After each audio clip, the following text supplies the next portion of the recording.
Scene 5. Blanche is seated in the bedroom, fanning herself with a palm leaf as she reads over a just-completed letter. Suddenly she bursts into a peal of laughter. Stella is dressing in the bedroom. So Blanche's fantasy of escaping both New Orleans and the grasps of Stanley translates from scene 4, where she first concocts the notion of contacting the Texas millionaire Shep Huntley, who as a reader and audience we are kept in deliberate ambiguity over with regards to whether he is a real person or merely a construct of Blanche's mind. So at the beginning of scene 5, the stage direction, a peal of laughter and fanning herself as she reads over this completed letter, the notion of using Shep Huntley as a means of escape from New Orleans continues into scene 5. "What are you laughing at, honey?" asks Stella. Myself, she says, for being such a liar. I'm writing a letter to Shep."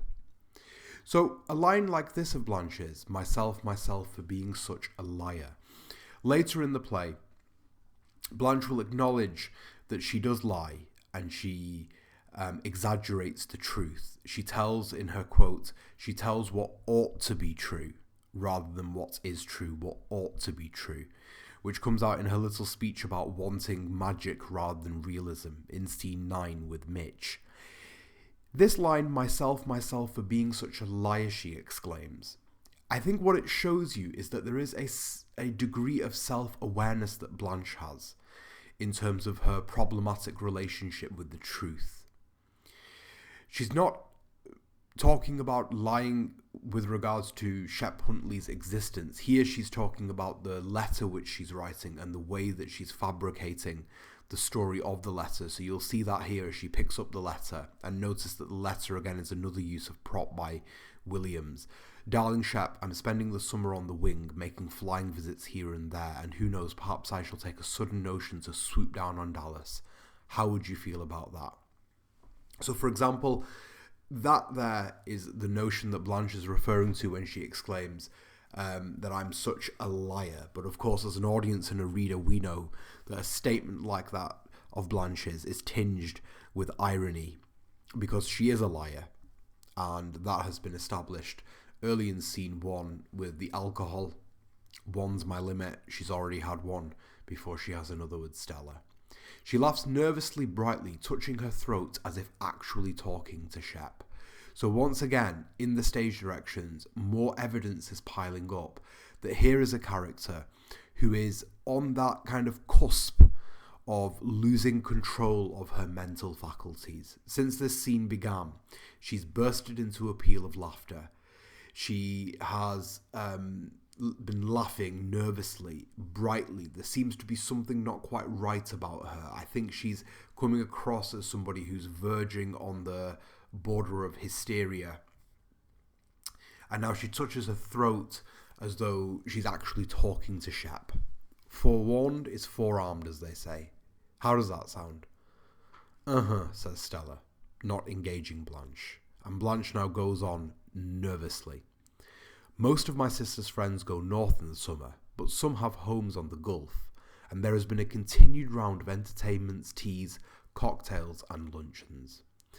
Now, contained in this letter to Shep, I think, is useful evidence for you for the life which Blanche projects to have. Indeed, the life which Blanche wishes that she had. The life of a socialite. The life of somebody who is going to a continued round of entertainment, teas, cocktails, luncheons. The life of somebody whose sister has friends who go north in the summer and have homes on the Gulf, and so on and so forth. So underlined in red here in her letter to Shep, in this fantasy that she has constructed, a projection, I think, of the ideal life which Blanche aspires to have. The life which she wished that she had, the life of this exuberant socialite, middle-class woman belonging to a class of people that would be rightful inhabitants of a place like Bellerive, which at the beginning of this play, symbolically and literally, has been lost. A disturbance is heard upstairs at the Hubbles' apartment. Eunice seems to be having some trouble with Steve, says Stella. And then Eunice's voice shouts in terrible wrath, "I heard about you and that blonde." "That's a damn lie," exclaims Steve. So let's just highlight all this in pink. "You ain't pulling the wool over my eyes. I wouldn't mind if you'd stayed down at the Four Deuces, but you always going up. Whoever seen me up?"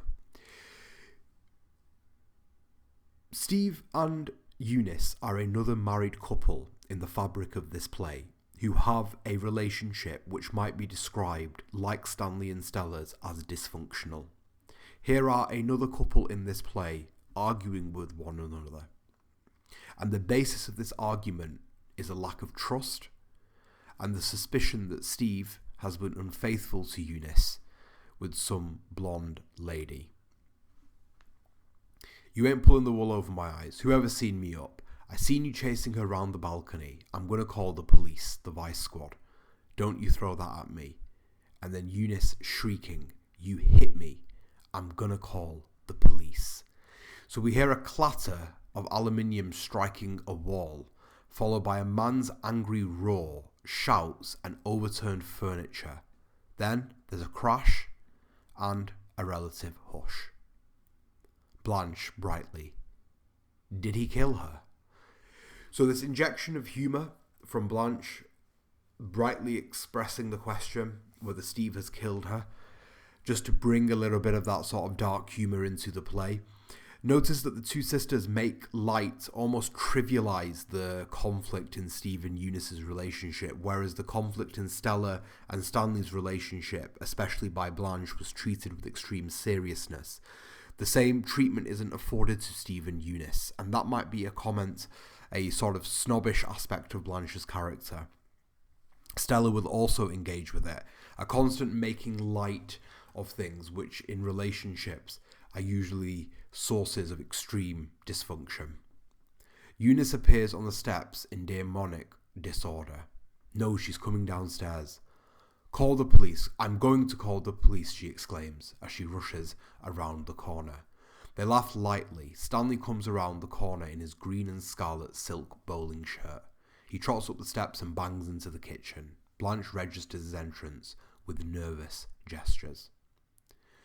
So, on that point about the two sisters trivializing the argument between Steve and Eunice upstairs, "Did he kill her?" asks Blanche. The two women laugh lightly as Eunice disappears around the corner, asking for the police to be called. Allegedly, Steve has struck her upstairs. We've heard pans crashing against walls, furniture being overturned, and it's kind of gone silent. And so we'll come back to Steve and Eunice shortly. Stanley has arrived in this scene wearing his green and scarlet silk bowling shirt.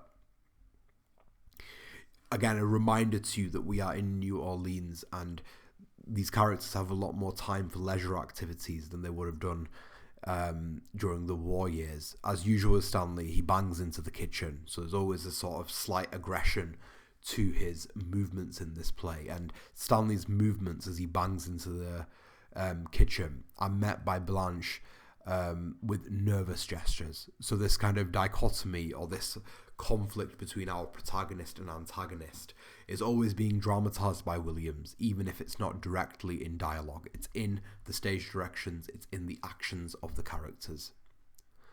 "What's the matter with Eunice?" says Stanley. "She and Steve had a row. Has she got the police?" "No, she's getting a drink," says Stanley. And Stella replies, "That's much more practical." So we spent a long time in scene 4 looking at the notion that one of the ideas which Stella embodies in this play is that idea of realism, the idea of being pragmatic and compromising, understanding, as she expressed to Blanche, we have to understand other people's shortcomings. You have to compromise in a relationship. And here's Stella's quip that it's much more practical to get a drink than it is to get the police.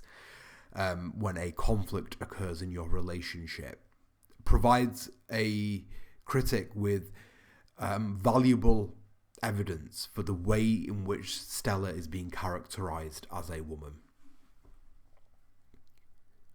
Steve comes down, nursing a bruise, funnily enough, on his forehead. She here? No, at the Four Deuces. That rutting hunk. He looks around the corner a bit timidly, then turns with affected boldness and runs after her. So it's almost like an inversion of Stanley and Stella from scene 3. You hit me. It seems more the case that Eunice has struck Steve. He's looking timidly around the corner and off he runs after her, and they will be reunited. Another problem between a couple will be solved shortly.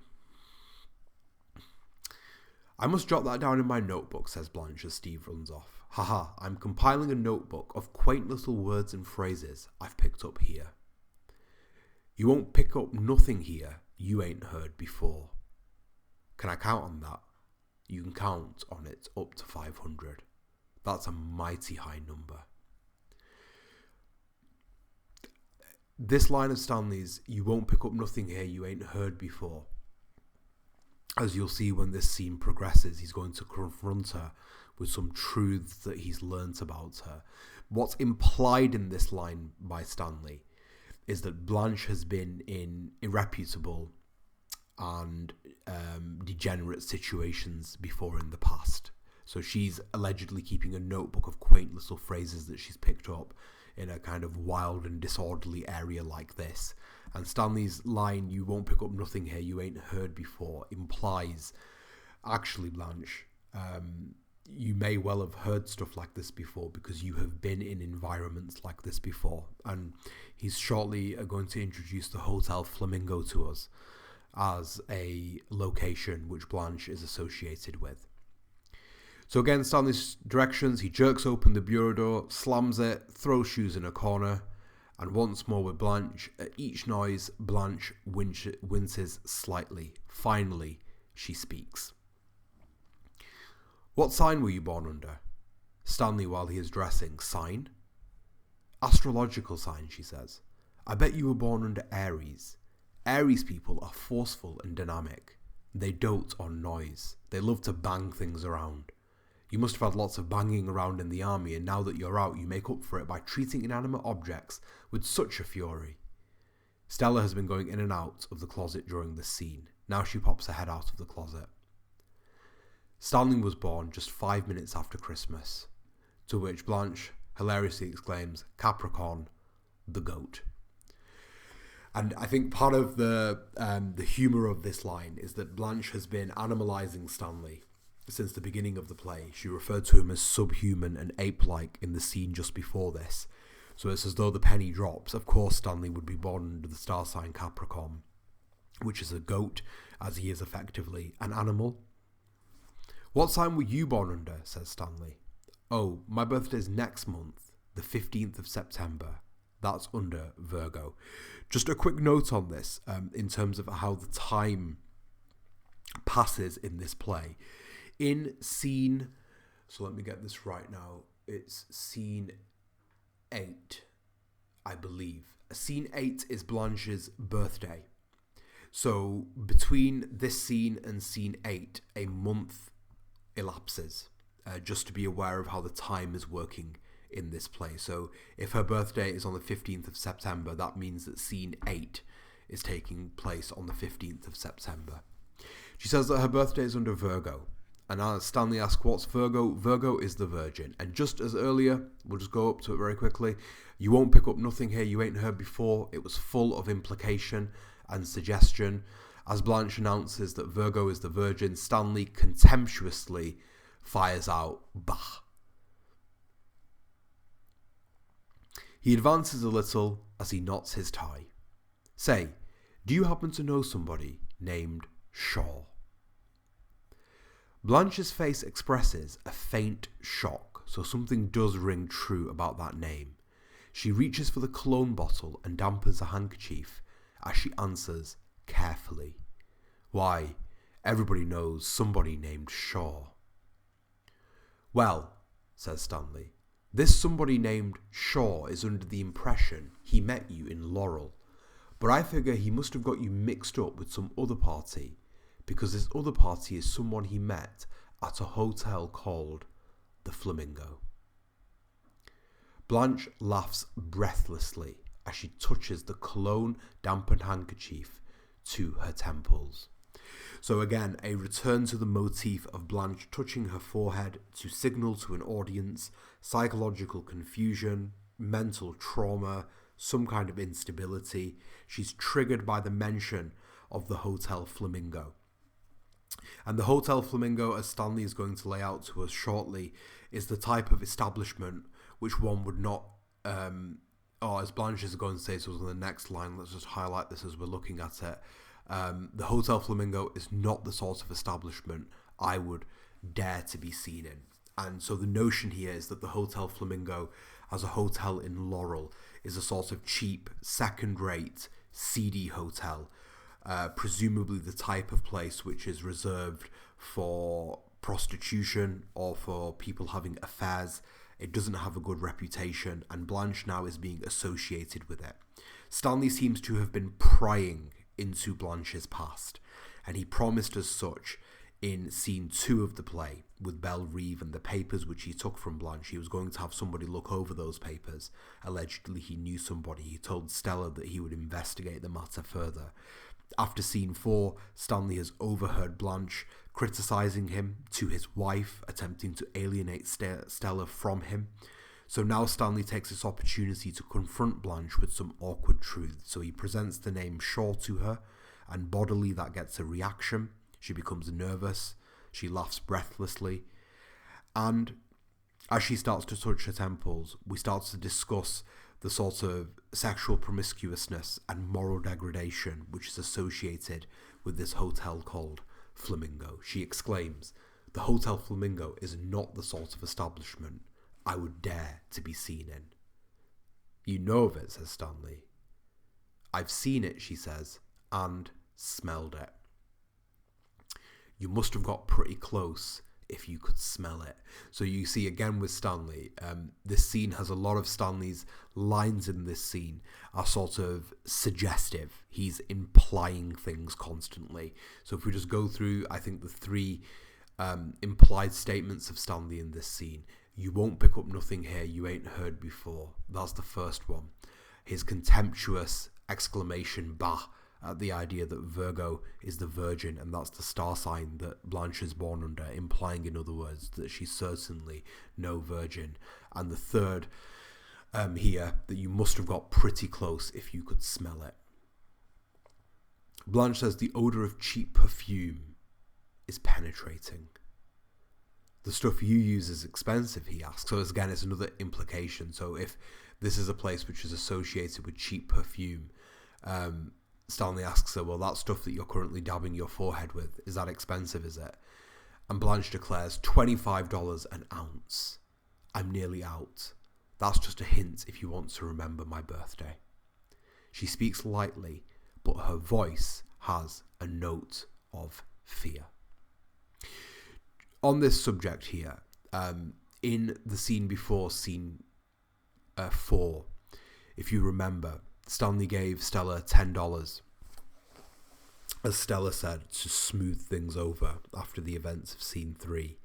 And Blanche opens up her purse, and I can't remember, is it 65 cents, 75 cents, something like that? She has small change in her purse, so Stella gives her half of that money, $5, to put into her purse.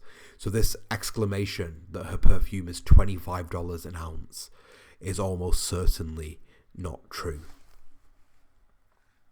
"Shaw must have got you mixed up," says Stanley. "He goes in and out of Laurel all the time, so he can check and clear up any mistake." He turns away. Blanche closes her eyes as if faint. Her hand trembles as she lifts the handkerchief again to her forehead. Steve and Eunice, meanwhile, have returned around the corner. Steve's arm is around Eunice's shoulder, and she is sobbing luxuriously as he is cooing love words. There is a murmur of thunder as they go slowly upstairs in a tight embrace. So the explosivity of their wrathful argument with one another, in which objects were flung towards one another, has now subsided, and these two lovers, cooing love words to one another, return reconciled. And critics have argued that Williams in this play normalizes, or at least in his depiction of relationships, modern relationships, normalizes the idea of conflict and violence in relationships, almost trivializes it. And you have two examples of it in this play, between Stanley and Stella, between Eunice and Steve, and I suppose as well between Mitch, Stanley, and Blanche. There's a violent component to those relationships as well, with Mitch in scene 9, with Stanley, of course, infamously in scene 10, the climax of the play. "I'll wait for you at the Four Juices," exclaims Stanley. "Hey, don't I rate one kiss? Not in front of your sister." He goes out. Blanche rises from her chair. She seems faint, looks about her with an expression of almost panic. So whatever Stanley has said now about Shaw going in and out of Laurel all the time, about the Hotel Flamingo and Blanche's association with it, something has left a stain on Blanche which she feels the need to address. So instantly she exclaims, "Stella, what have you heard about me?" So there seems to be some kind of guilt or some kind of shame behind this exclamation and question of Blanche's. "Huh? What have people been telling you about me?" Telling? You haven't heard any unkind gossip about me? So a string of questions to Stella. What have you heard about me? What have people been telling you about me? You haven't heard any unkind gossip about me. And these three questions are revealing, because since scene 1, ever since Blanche declared, "I've got to keep hold of myself," we have had the suspicion that she's concealing something, and our antagonist Stanley seems to be prying into her past. And Blanche now attempts to confront Stella to see if there is any more truth to what Stanley has learned. Stella doesn't seem aware of it. "Huh? Telling? Why no, Blanche, of course not." So this begins a confession and some key quotations for Blanche upcoming in this sequence. She says, "There was a good deal of talk in Laurel." And a good deal of talk is a euphemistic way of saying there was a good deal of unkind gossip. So when she's referring to a good deal of talk, she's making reference to the fact that there were rumours and gossip about Blanche in Laurel, presumably connected to her sexual relations. "About you, Blanche," and again euphemism, "I wasn't so good the last 2 years or so, after Belle Reeve had started to slip through my fingers." So "I wasn't too good," again, I wasn't so good is an example of euphemistic language. And when Blanche says that she wasn't so good, she's implying something to do with her moral compass, let's say, with her sexual behaviour. And as Stella starts to say, "All of us do things," Blanche cuts her off, and she goes into this really important speech, which is full of key quotations. Blanche says, "I never was hard or self-sufficient enough." And she makes this distinction between, and I'll just use different colours for this. So she makes a distinction between soft people and between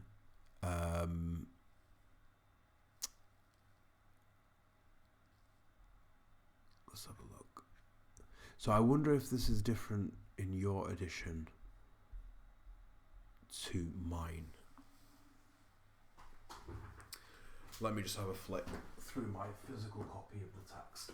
I just want to make sure that this scene lines up.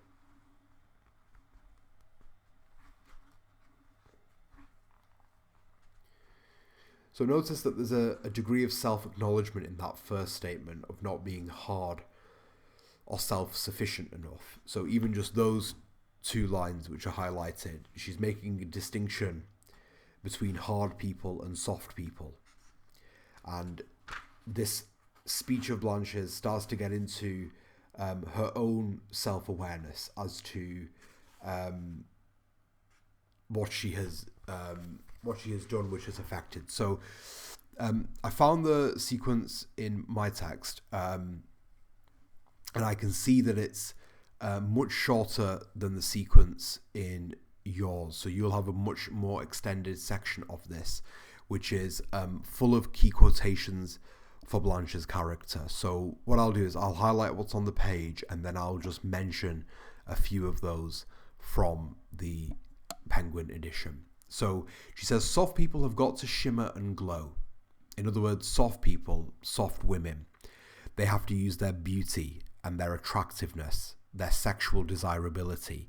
Those things are a form of currency for soft people. Soft people have to be beautiful. They have to attract a male partner. They have to be dependent on their appearance to get them ahead in life. They've got to put on soft colours, the colours of butterfly wings, and put a paper lantern on the light. It isn't enough to be soft. You've got to be soft and attractive. And I'm fading now. I don't know how much longer I can turn the trick. Now, in your edition of it, you will have Blanche saying, I never was hard or self-sufficient enough. When people are soft, soft people have got to court the favour of hard ones, Stella. Have got to be seductive. Seductive is a key idea. Put on soft colours, the colours of butterfly wings, glow and make a little, key quote, temporary magic just in order to pay for one night's shelter. So I've always really liked that line, that soft people have to make temporary magic in order to pay for one night's shelter. And a key quotation comes after that. I've run for protection, Stella, from under one leaky roof to another leaky roof.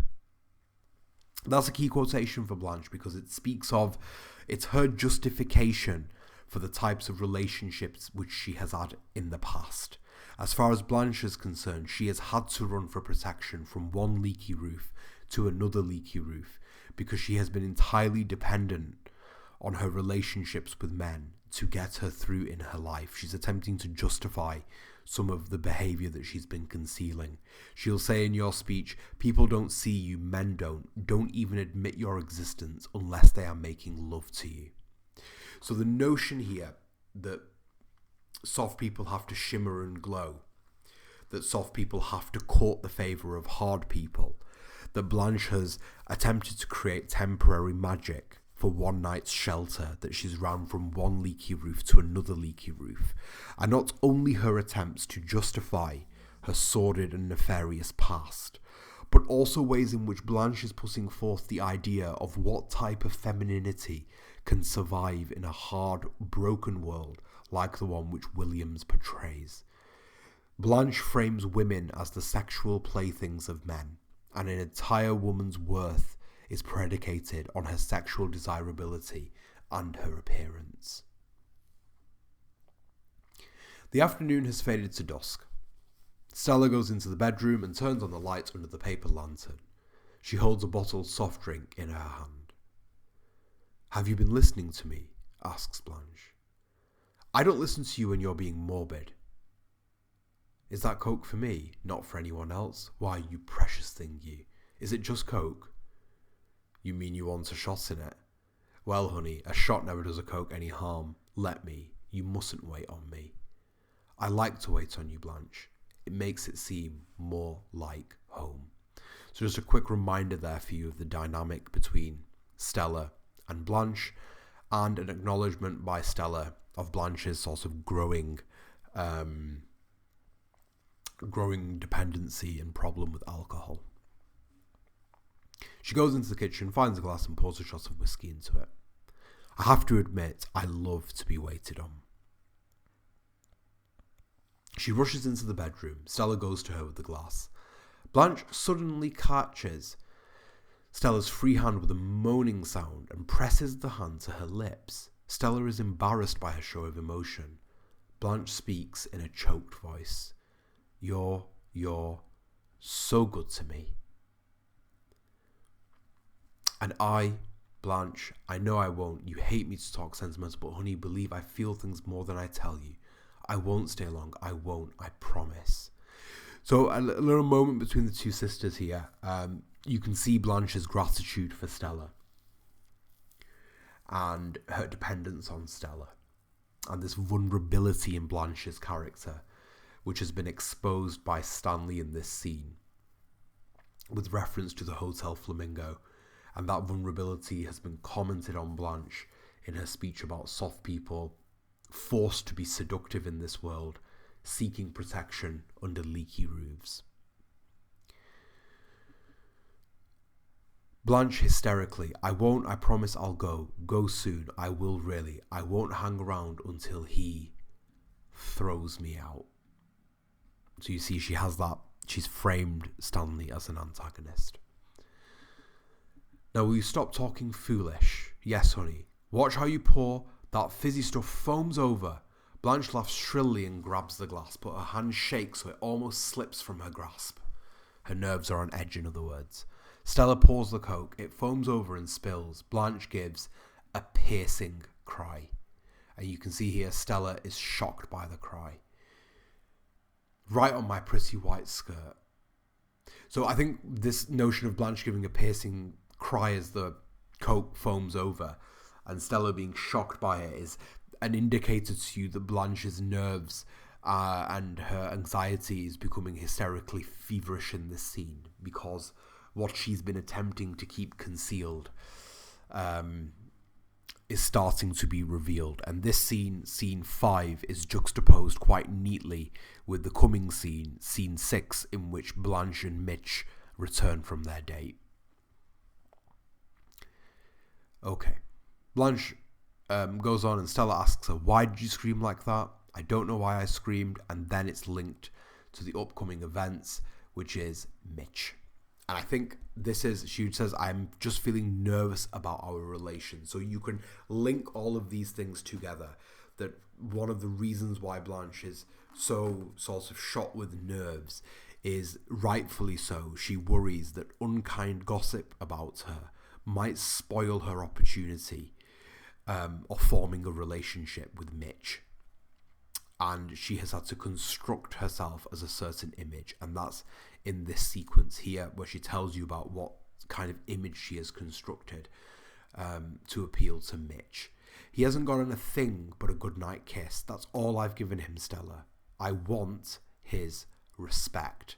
Men don't want anything they get too easy. On the other hand, men lose interest quickly.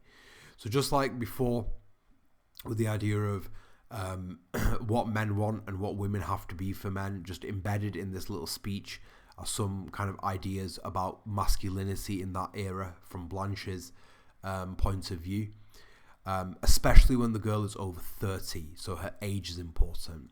So it's all just a comment on the nature of men, I think, and how shallow men are and what men want. They think a girl over 30 ought to, the vulgar term is, put out. And I'm not putting out. Of course, he doesn't know. I mean, I haven't informed him of my real age. Why are you sensitive about your age?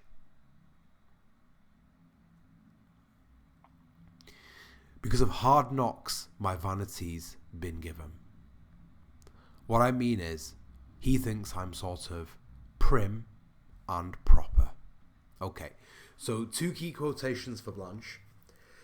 In response to Stella's question as to why Blanche is sensitive about her age, Blanche responds with that her vanity has been metaphorically given hard knocks. So in other words, her sense of self-worth, her own view of her own appearance has been corrupted over time due to the behaviour of men. And this notion that she has constructed herself as something prim and proper for Mitch is the exact notion that's going to be deconstructed by Stanley. And you'll see the outcome of that later in scene 9. I want to deceive him enough to make him want me. So she acknowledges this idea of the construction. She wants to deceive Mitch deliberately deceive him into believing that she is prim and proper. She wants to be a sort of ideal for Mitch, which Mitch might marry and form a relationship with, allowing them both to escape the loneliness of their life. Blanche, do you want him? I want to rest, she says. I want to breathe quietly again. Yes, I want Mitch very badly. Just think, if it happens, I can leave here and not be anyone's problem. So this moment here links neatly to scene 9. It amplifies the sense of tragedy when Mitch sort of turns on Blanche and his orientation towards her is changed. Stanley comes around the corner with a drink under his belt. Hey Steve, hey Eunice, hey Stella. There are joyous calls from above. Trumpets and drums are heard from around the corner. Stella, kissing Blanche impulsively. It will happen, she promises her. It will happen. It will? Doubtfully, it will. She goes across to the kitchen. It will, honey, it will. But don't take another drink. Her voice catches as she goes out the door to meet her husband. Blanche sinks faintly back into the chair with a drink. Eunice shrieks with laughter and runs. Steve bounds after her with goat-like screeches and chases her around the corner. Stanley and Stella twin arms as they follow, laughing. Dust settles deeper. The music from the Ford uses is slow and blue. So at this stage now we go into the final sequence of scene 5, which involves the young collector. A young man comes along the street and rings the bell. Come in. The young man appears through the poetries. She regards him with interest. Well, well, what can I do for you? I'm collecting for the Evening Star, he says. I didn't know that stars took up collections. It's the paper, I know. I was joking feebly. Will you have a drink? It's important that this young collector is a young man. Blanche's husband, Alan Gray, was a young man when he died. Allegedly, she's had an affair with a 17-year-old boy at school in Laurel. Some people have argued that Blanche psychologically is stunted or stilted to that moment where Alan Gray betrayed her and then committed suicide. So she has an attraction towards younger men because psychologically she's trapped in that time period of her life. You see that instantly she begins to flirt with the young man. What can I do for you, she asks. Well. She tries to make a joke. I didn't know that stars took up collections. She asks him if he'll have a drink. No, ma'am, no thank you, I can't drink on the job. Oh, well, now let's see. No, I don't have a dime. I'm not the lady of the house. I'm her sister from Mississippi. I'm one of those poor relations you've heard about. That's all right. I'll drop by later. He starts to go out. She approaches a little. Hey! He turns back shyly. She puts a cigarette in a long holder. Could you give me a light? She crosses towards him and they meet between the two rooms. So you can see here gently but surely what Williams is doing is he's building this sequence in which Blanche now... It's a really interesting sequence. On one hand, what Blanche is doing is she's testing out her ability to be a soft person, as she said, to create temporary magic. She's affirming to herself her own sexual desirability and her ability to flirt. On the other hand, I think what Blanche is doing here is she's manifesting the worst aspects of her own character and is indulging almost in what she feared Stanley would reveal.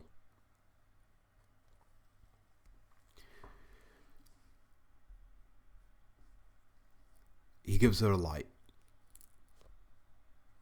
He starts away again. He turns, still more uncertainly. She gets close to him. What time is it? You see, she won't let him go. So there are aspects of Stanley to her character in this sequence. She's quite forceful. She's constantly approaching him, asking him questions, trying to make him stay. 15 of 7, Mom. So late? Don't you just love these long rainy afternoons in New Orleans, when an hour isn't just an hour, but a little piece of eternity dropped into your hands, and who knows what to do with it? She touches his shoulders. You didn't get wet in the rain? No, Mom, I stepped inside.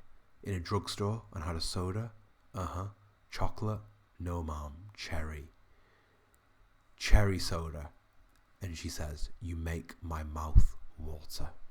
So you see, this is it's not particularly good flirtation, but she's overtly flirting with this young collector.